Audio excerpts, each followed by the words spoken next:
para que de esa manera cada uno de los oyentes, empezando por mí mismo, podamos ser hacedores de tu palabra y no tan solamente oidores. Padre, bendice a tu iglesia reunida en este lugar. Edifícanos en el poder de tu palabra. Gracias por cada alma aquí presente, gracias por cada esfuerzo aquí hecho. Padre misericordioso, quédate con nosotros. Agrádate siempre de nuestra presencia delante de ti. Oramos particularmente por nuestros amigos que nos visitan. Que tu palabra, Señor, venga a ser considerada en su mente y en su corazón, para que pronto, Señor, sin tardanza, vengan y pongan su vida rendida a los pies de Jesucristo. Bendícenos pues en esta hora, Señor, abre nuestro oído, enséñanos, ayúdanos para que podamos vivir, Señor, según tu voluntad. Padre, en el nombre de nuestro Señor Jesucristo te lo pedimos. Amén. Amén. Nuevamente Dios me los bendiga a todos mis hermanos.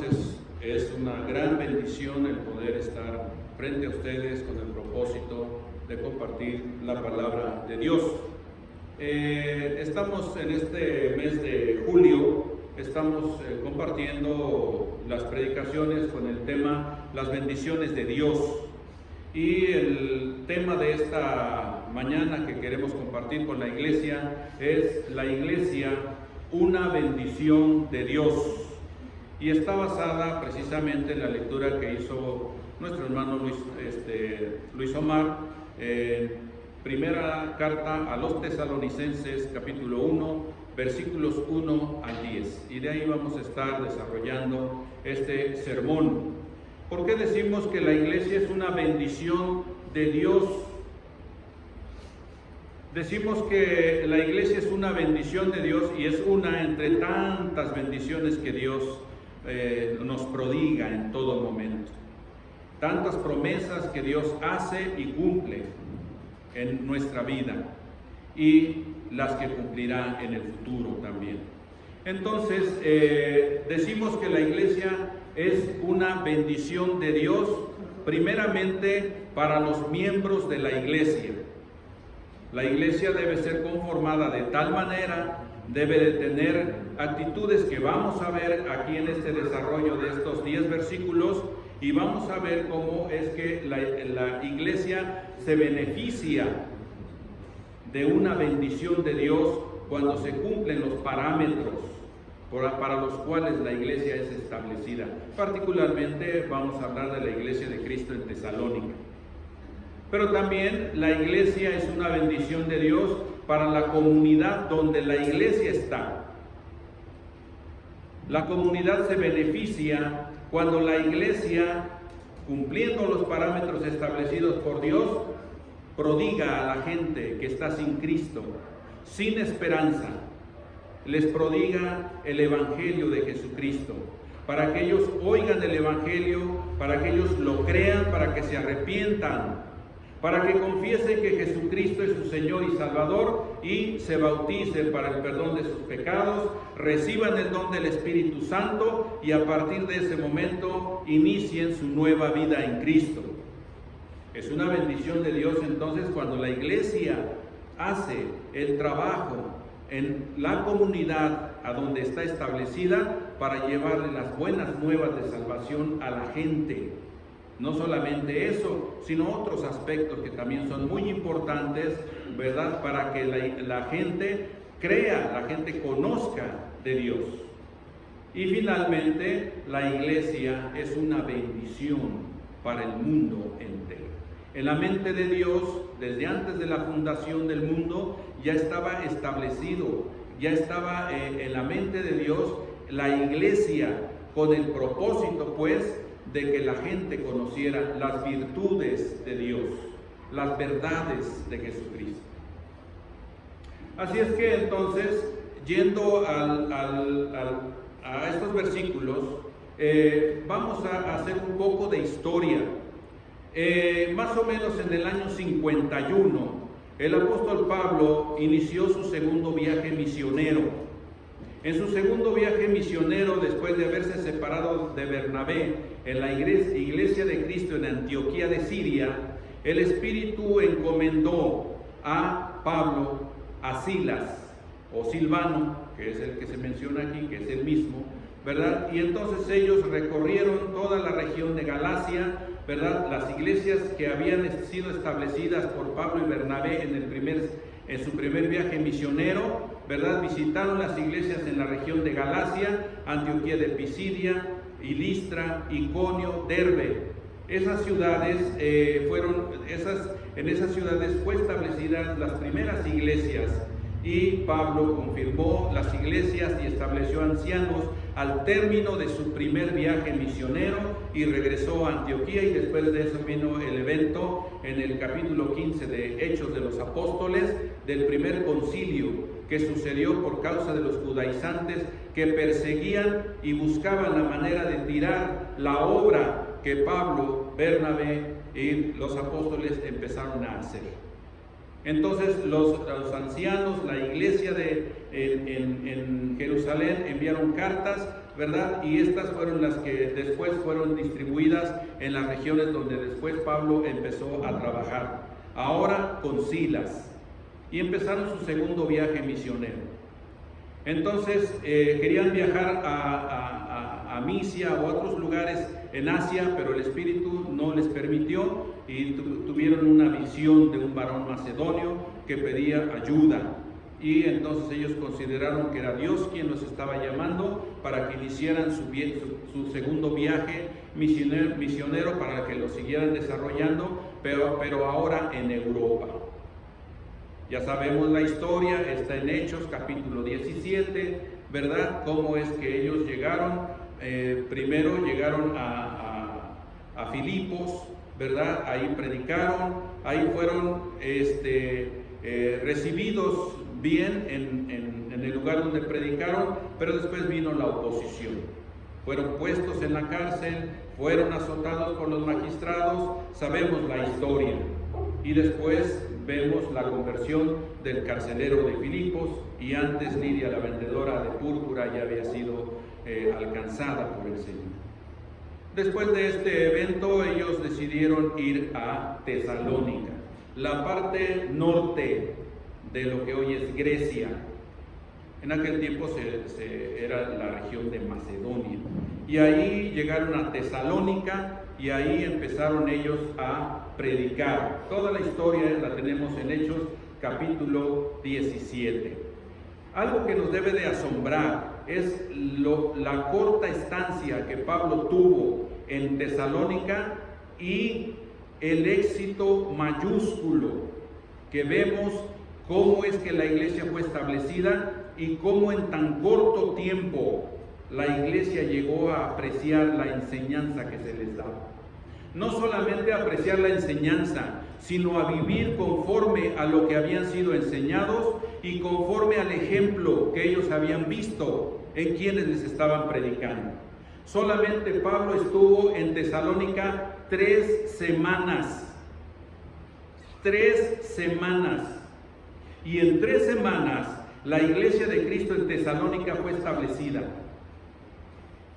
Después Pablo tuvo que salir junto con sus colaboradores Bernabé y Timoteo, que recogieron allá en Listra.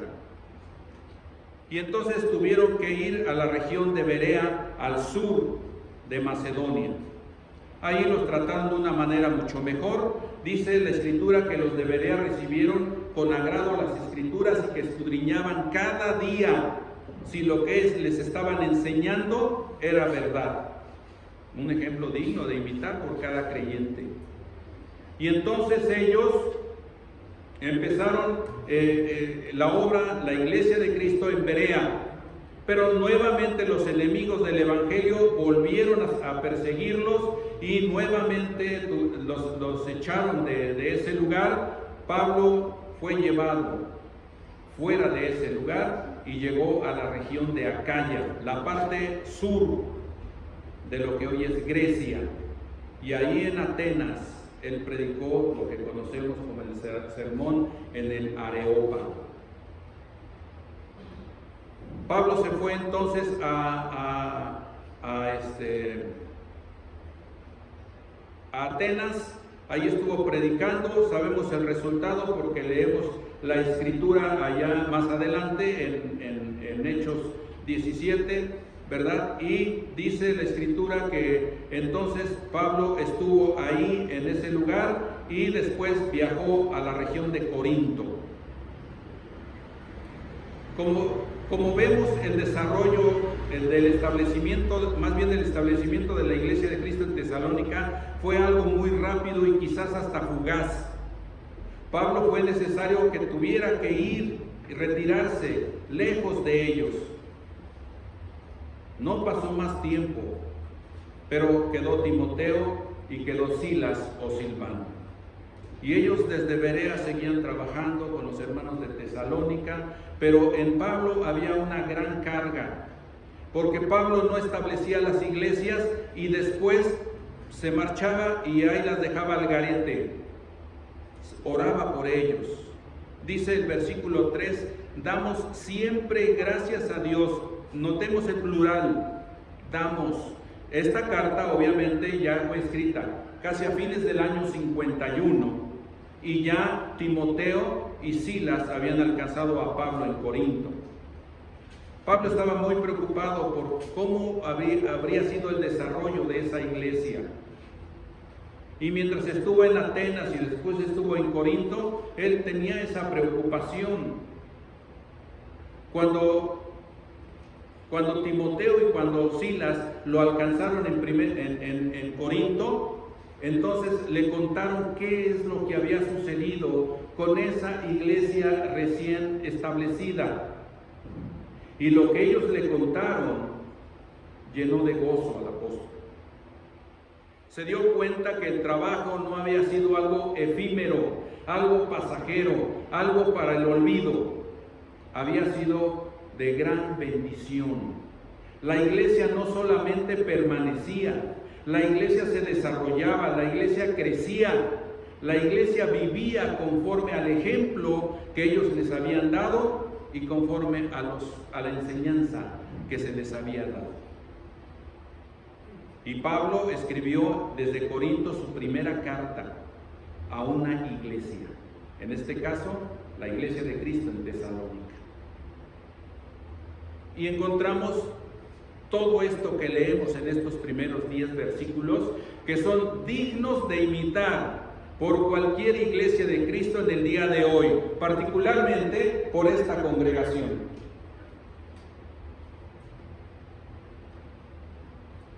Cuando abrazamos la fe en Jesucristo, nosotros hicimos un compromiso con el Señor.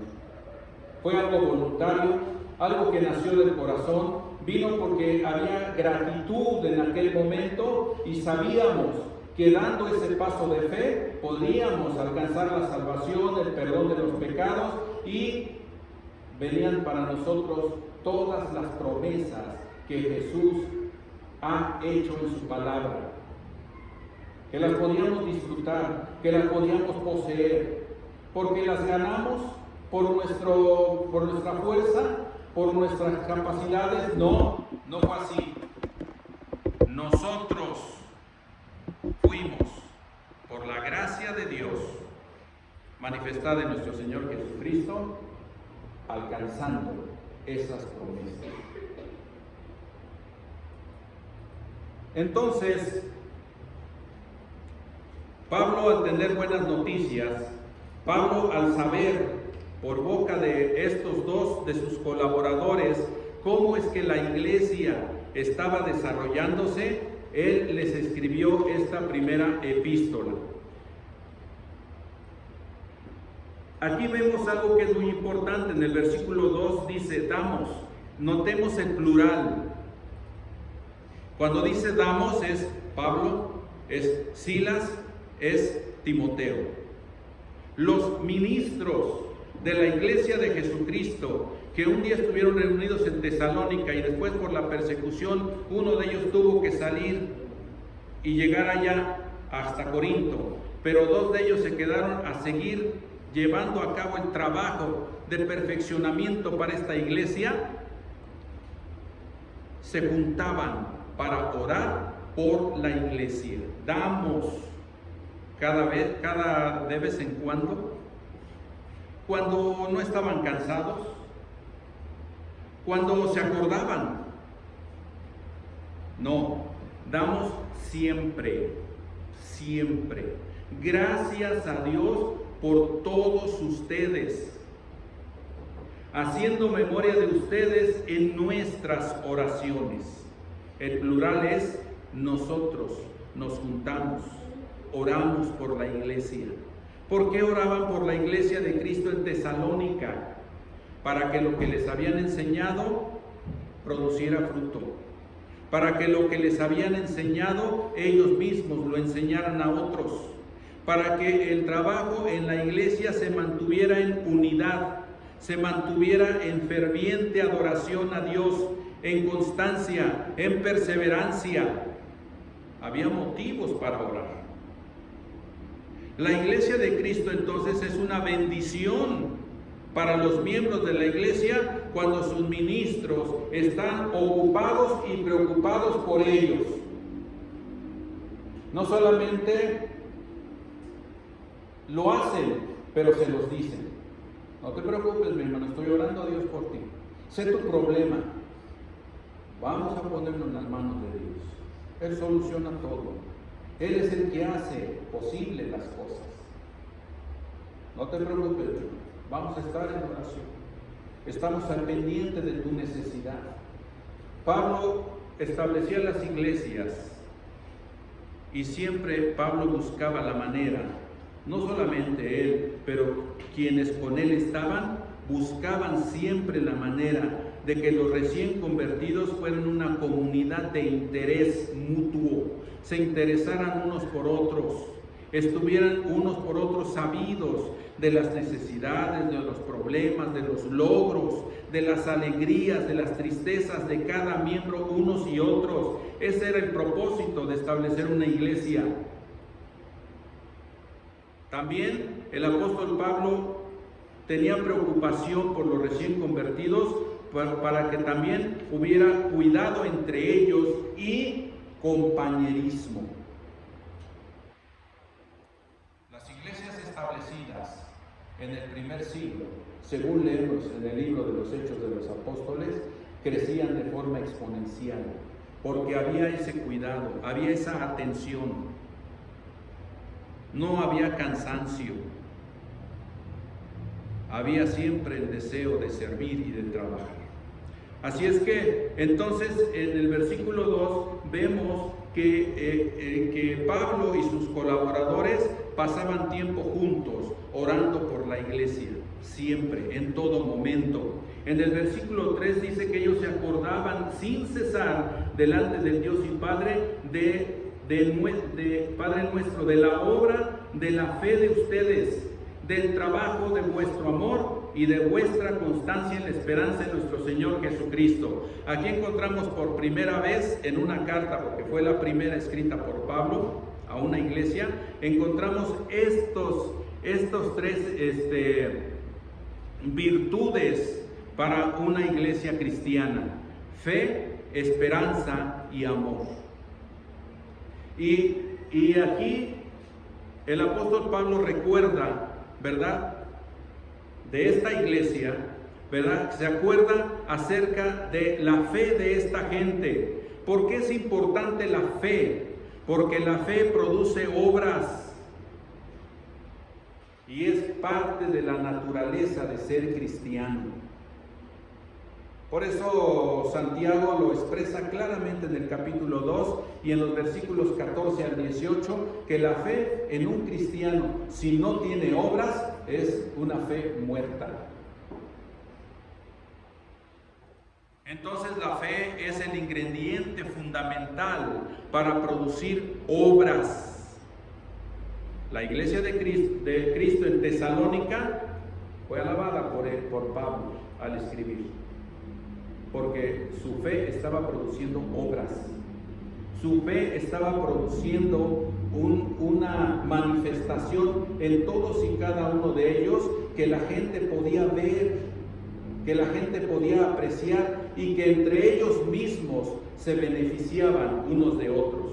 Por eso dice que la iglesia cuando nació, allá en Hechos capítulo 2, dice que ellos no tenían, no tenían necesidades, y cuando había necesidades, entonces los que tenían compartían. Y entonces dice la Escritura que no había necesidad en ellos, porque había siempre esa disposición para poder compartir. ¿Por qué? Pues porque había fe. El amor producía trabajo. Cuando hay un genuino amor en la iglesia del Señor, el trabajo se hace. El trabajo no pesa.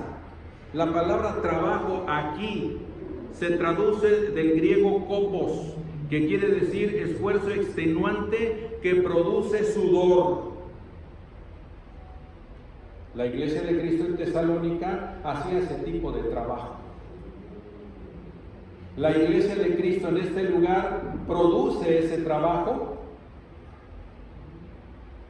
para evangelizar, para hacer la limpieza profunda, para hacer actividades que benefician a la iglesia. Lo hacemos con trabajo de esta naturaleza. La Escritura dice que toda cosa que hagamos, la hagamos como para Dios. Entonces, si se trata de hacer trabajo de cualquier naturaleza, siempre debemos pensar que el trabajo debe hacerse como para Dios. Y ya está en todos y cada uno de nosotros saber cómo es mi trabajo como para Dios. Del griego kopos, esfuerzo extenuante que produce sudor. La iglesia de Cristo en Tesalónica hacía eso. Y por eso encontramos los resultados que vamos a ver más adelante. A tal grado que Pablo dice, pues ya nos dejaron sin trabajo, porque todo lo que ustedes han hecho ya todo el mundo lo conoce. Es más, la gente sabe hasta quiénes somos nosotros, porque ustedes se han encargado de darlo a conocer. La esperanza producía constancia, la cual es la paciente resistencia que se necesita no solo para sobrevivir a los tiempos difíciles, sino para triunfar a través de ellos. Eso es la esperanza. Nosotros tenemos la esperanza del pronto advenimiento de nuestro Señor Jesucristo. ¿Qué estamos haciendo? Nos estamos esforzando para llegar temprano, para ser constantes, para no faltar, para participar. La iglesia de Cristo en Tesalónica tenía esperanza. Y en base a esa esperanza, ellos trabajaban. Entonces era una bendición para la región de Tesalónica esa congregación. Dice el versículo 4, porque conocemos, hermanos amados de Dios, vuestra elección. Y aquí encontramos dos calificativos maravillosos que el apóstol Pablo hace a los cristianos de Tesalónica. Ellos primeramente son amados de Dios. Eso es maravilloso. En pecado, la ira de Dios está sobre el pecador, que no se arrepiente. El pecado es enemistad contra Dios. No hay reconciliación con Dios por el pecado. Hay separación. Entonces, la Escritura nos muestra en este caso que Pablo dice que ellos son amados de Dios. Dios ama a aquel que un día toma la decisión de entregar su vida a Cristo. Y en ese ínter, mientras Cristo nos llama a su presencia, o Cristo viene por segunda vez, hay de todo. En la vida de Pablo y sus colaboradores hubo persecución, hubo aflicción, hubo naufragios, hubo muchas situaciones a las cuales ellos, tomados de la mano del Señor, pudieron superar. El trabajo evangelístico de ellos no fue fácil, porque el diablo siempre trató, y el día de hoy trata de destruir la obra de Dios. pero en nosotros está, porque si tenemos esperanza, en nosotros está mantenernos fieles y firmes ante toda adversidad y mirar siempre a nuestro Señor Jesucristo, el autor y consumador de la fe. Solamente así nos podemos mantener constantes, solamente así podemos ser puntuales, solamente así podemos participar, solamente así podemos estar de una manera constante, buscando cómo servir al Señor y hacerlo de la mejor manera. La Iglesia de Cristo en Tesalónica hacía eso. Hay 4 evidencias de por qué también el calificativo para estos cristianos era de que eran elegidos por Dios. Dice aquí, versículo 4, porque conocemos, hermanos, amados de Dios, vuestra elección. Ellos fueron elegidos de Dios, fueron elegidos por Dios, con un propósito. Como el apóstol Pedro dice, que ahora la iglesia es el pueblo de Dios. Somos pueblo adquirido por Dios, real sacerdocio, nación santa. ¿Con qué propósito? Para anunciar las virtudes de aquel que nos llamó de las tinieblas a su luz admirable. Para eso nos llamó, para eso nos eligió Dios. Y eso sucedió con ellos. Y vaya que cumplieron a cabalidad el propósito de su elección. La palabra de Dios entonces llegó a los tesalonicenses con poder, no solamente en cuanto en el tiempo apostólico los apóstoles tenían el poder del Espíritu Santo para transmitir ese don, para que por medio de señales, milagros y prodigios la gente pudiera escuchar el mensaje de salvación y creer en la persona de Jesucristo. El milagro era una manera de atraer la atención a Cristo. Pero cuando los apóstoles terminaron su vida en esta tierra, ese don cesó. Y entonces, estos cristianos allá en Tesalónica, les llegó la palabra de Dios con poder. Ellos, el poder del Espíritu Santo en ellos les hacía capaces a quienes Pablo les imponía las manos para hacer ese tipo de trabajo con el propósito de llamar la atención hacia Cristo.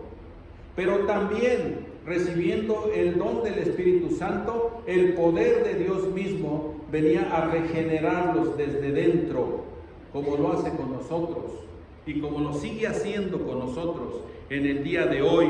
Y en la medida que nosotros le permitamos al Espíritu Santo trabajar en nosotros, lo hace más rápido.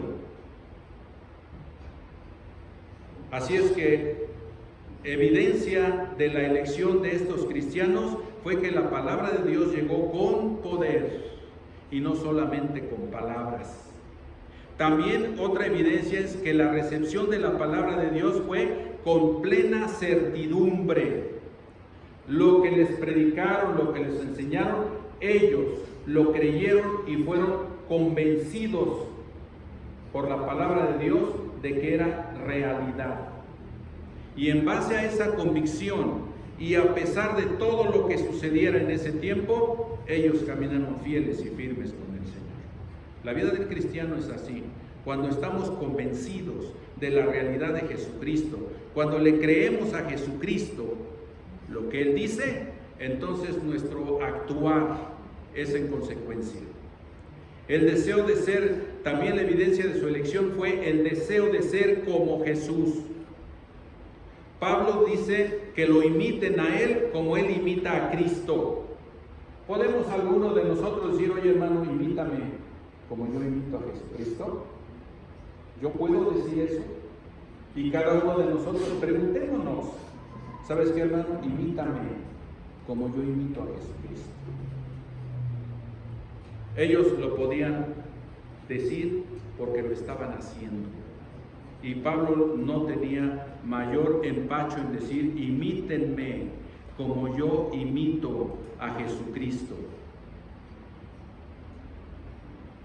También la evidencia de esa elección se manifestaba en una existencia de gozo espiritual en el servicio. A pesar de la tribulación y a pesar de todo lo que sucedía, ellos tenían el ejemplo de Pablo y de Silas, porque seguramente les narraron el evento que sucedió en Filipos, que hasta lo más dentro de la cárcel y puestos los pies en el cepo, a la medianoche ellos cantaban y todos los presos los oían. A pesar de lo que les estaba sucediendo, ellos cantaban a Dios. Entonces, la elección también vino a ellos con gran gozo espiritual en el servicio. Ellos estaban gozosos a pesar de la tribulación, porque el Espíritu Santo les daba la fortaleza para seguir adelante. Así es que en el versículo 5 leemos: pues nuestro evangelio no llegó a ustedes en palabras solamente, sino también en poder en el Espíritu Santo y en plena certidumbre, convicción, como bien ustedes saben, cuáles fuimos entre ustedes por amor a ustedes. La convicción es fundamental, porque si yo estoy convencido de algo, nada me mueve de esa fe. Y como yo estoy convencido de que lo que hago es para Dios, lo hago de la mejor manera posible. Cualquiera que sea, cualquier actividad, si es la de ministrar, si es la de servir, si es la de dar, cualquier cosa que yo haga, porque estoy convencido, lo hago. Y me mantengo fiel y firme contra todo lo que parezca, contra todo lo que venga. Así es que el Evangelio, algo que vemos aquí, es que el Evangelio de Jesucristo provocó en ellos un cambio de mente, un cambio de manera de hacer las cosas, y ellos se mantuvieron congruentes entre lo que les enseñaran y lo que ellos hacían. Dejaron, dice el apóstol Pablo, imítenme como yo imito a Cristo. En esta ocasión él habló en este sentido, pero también en Filipenses 3:17 dijo que lo imitaran, en este caso a la iglesia de Cristo en Filipos, y en Corinto también volvió a decir lo mismo en 1 Corintios capítulo 11 versículo 1. Imítenme o vean mi ejemplo como yo busco ser ejemplo de Jesucristo. Entonces, vemos que a partir del versículo 6 y en esta serie de versículos vamos a ver cómo es que toda la enseñanza que Pablo en el corto tiempo les dio y que sus colaboradores después le dieron continuidad, en tan poco tiempo ellos aprendieron muchísimas cosas, a tal grado que alcanzaron con su testimonio a todos los que habitaban en Tesalónica. Dice el versículo 6: y ustedes vinieron a ser imitadores de nosotros y del Señor, recibiendo la palabra en medio de gran tribulación, con gozo del Espíritu Santo. 7. De tal manera que ustedes han sido ejemplo a todos los de Macedonia.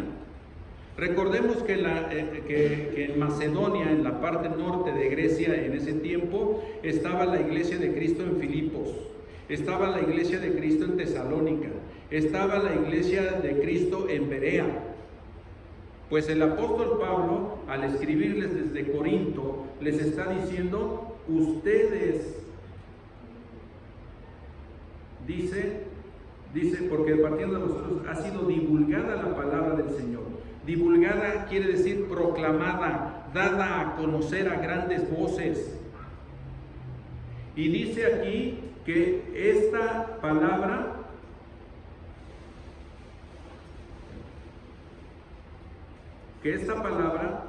desde el versículo 7, dice: de tal manera que habéis sido ejemplo a todos los de Macedonia y de Acaya que han creído. Así es que en este versículo 7 ellos son ejemplo a Filipos, a Berea y ahí mismo en Tesalónica. Luego dice que también a los de Acaya, Atenas, Corinto.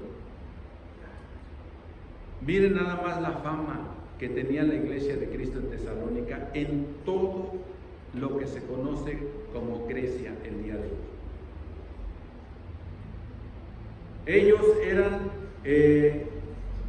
Ellos han sido ejemplo de qué?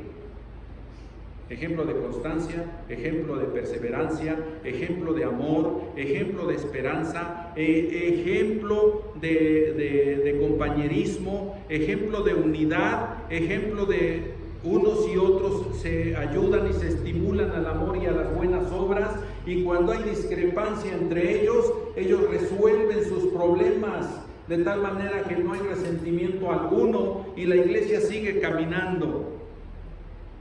Y cualquier otro ejemplo que podamos considerar aquí, que vino a ser conocido en las iglesias de Cristo en la región de Macedonia y Acaya, por estos cristianos tesalonicenses, que daban testimonio de lo que Cristo era en su vida, primeramente en la congregación y luego afuera, todos los conocían. El versículo 8 dice: porque partiendo de ustedes ha sido divulgada la palabra del Señor. Dice también, no solo en Macedonia y Acaya, sino que también en todo lugar vuestra fe en Dios se ha extendido, de modo que nosotros no tenemos necesidad de hablar nada. Ya lo hablaron todos ellos. Todo el conocimiento acerca de Jesucristo, todo lo que tienen que hacer según la voluntad de Dios para venir a la salvación que es en Cristo Jesús, y todo lo demás que comprende a una vida fiel, a una vida con respaldo de Dios, ustedes ya lo han dado a conocer. Todas las iglesias saben. Cuando nosotros preguntamos, dice probablemente el apóstol, ¿qué piensan de los hermanos de la iglesia de Tesalónica? No, la primera expresión es que son hermanos que antes adoraban los ídolos, ahora no los adoran, ahora adoran a Dios. Antes eran borrachos, maldicientes, malvivientes, gente que no tenía amor por el prójimo, gente que entre ellos mismos no se veían bien como iglesia, quizás, pero que ahora hay una transformación al 100%. Ese es el testimonio que tenemos de ellos. ¿Y de nosotros qué piensan? No pensamos nada. Ellos mismos nos han dado testimonio de quiénes son ustedes. Una iglesia ejemplar, un modelo de iglesia. La iglesia de Cristo en Tesalónica es una iglesia a la cual nosotros debemos aspirar. Cuando el apóstol Juan recibe en el capítulo 2 y 3 del libro de Apocalipsis, él está recibiendo la revelación de Jesucristo. Hay quejas contra las 7 iglesias que están nombradas en esa porción de las Escrituras, ¿verdad? Y hay quejas de las iglesias, excepto de la iglesia de Cristo en Filadelfia. Pero de todas las demás, unas más, unas menos, hay algunas deficiencias que tienen que corregirse. Cuando el apóstol Pablo en el capítulo 18 de Hechos llegó a Éfeso y estuvieron predicando y todo esto, y se dio la manifestación de aquellos que practicaban la magia y todo eso, ¿verdad? Y entonces Cristo vino al corazón de esta gente. Dice que ellos quemaron los libros. Dice la Escritura que cuando se hizo la cuenta era mucho dinero lo que habían puesto y reducido a cenizas, porque creyeron en Cristo con una gran fe. Pero cuando el apóstol recibe la revelación en Apocalipsis capítulo 2, el mensaje a la iglesia de Cristo en Éfeso dice que han dejado su primer amor. Entonces, en el transcurso del tiempo suceden eventos que vienen a trastornar la vida de la iglesia. Pero la exhortación siempre es a mantenerse fiel, como se le dijo a la iglesia de Cristo en Esmirna: sé fiel hasta la muerte y yo te daré la corona de la vida. Entonces, vemos cómo es que el testimonio, no solamente de lo que habían creído, sino de las obras que estaban haciendo estos cristianos de Tesalónica, había trascendido la región de Tesalónica, y toda Grecia era conocido lo que ellos estaban haciendo. Dice el versículo 9, porque ellos mismos cuentan de nosotros la manera que nos recibisteis y cómo os convertisteis de los ídolos a Dios para servir al Dios vivo y verdadero. Estaban en actividad constante, estaban trabajando, estaban sirviendo, estaban dejando atrás diferencias, estaban buscando la unidad, estaban buscando la manera de hacer trabajo conjunto, con el propósito de que el testimonio de la iglesia en ese lugar fuera conocido fuera de ese lugar, y los miembros, cada miembro de esa congregación, recibieran el beneficio o la bendición de Dios como iglesia. Y entonces, en todo ese aspecto, ellos estaban enfocados en lo más importante que la iglesia tiene hasta el día de hoy, en la esperanza. Ellos estaban esperando el advenimiento de nuestro Señor Jesucristo. Dice el último versículo, y esperar de los cielos a su Hijo, al cual resucitó de los muertos, a Jesús, quien nos libra de la ira venidera. Cuando leemos en Romanos, en el capítulo 1, y a partir del versículo 17, que nos leemos ahí acerca de la culpabilidad del hombre y por toda la consecuencia de su desobediencia y de dejar al Dios vivo para adorar a las cosas creadas por Dios, entonces dice la conclusión de ese capítulo que están expuestos a la ira de Dios. Pues de esa ira hemos sido librados por Jesucristo. Entonces, dice Romanos capítulo 5, versículo 1, justificados pues por la fe, tenemos paz para con Dios, por medio de nuestro Señor Jesucristo. Ya no hay ira, ahora hay paz. Pero de nosotros depende mantenernos fuera de la ira de Dios, manteniéndonos siempre en el camino del Señor. Los cristianos de la Iglesia de Cristo en Tesalónica, ellos estaban esperando de los cielos a Jesús, al cual Dios resucitó de los muertos, y Él, dice, nos libra de la ira venidera. En la enseñanza escatológica de la Biblia, o la enseñanza de los últimos tiempos, sabemos por la Biblia, y en capítulo 20 de Apocalipsis, ¿verdad? Ahí leemos cómo es que hay dos caminos nada más. El destino eterno de los justos, el destino eterno de los injustos.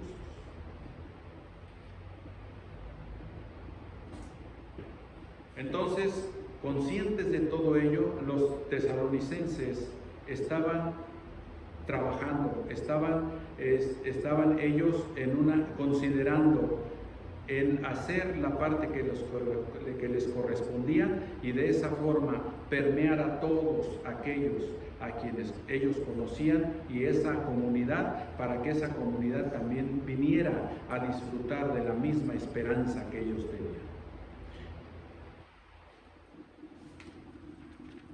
Con todos estos ejemplos,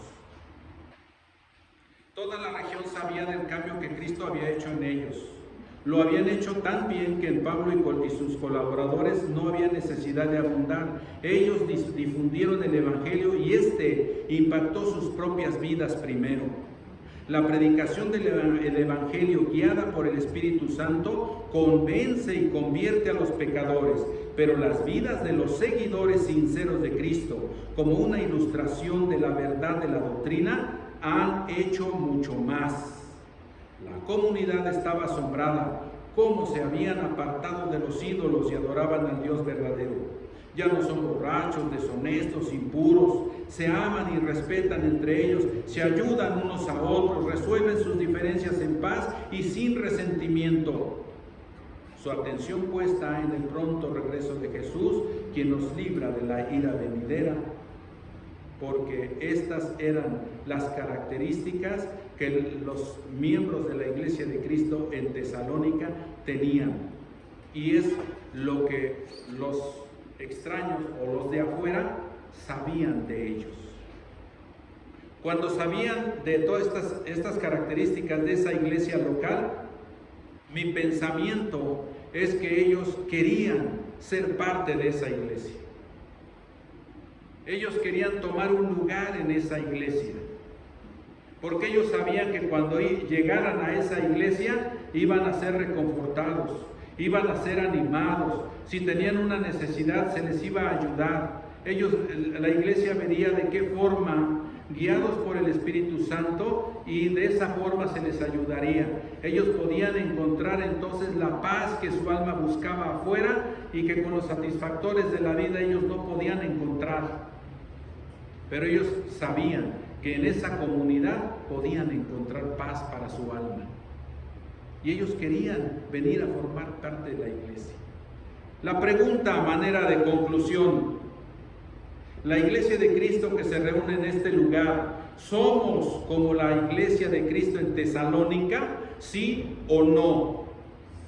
Si no, ¿estamos dispuestos a permitir que el Espíritu Santo trabaje en nuestra vida personal y como iglesia para hacerlo?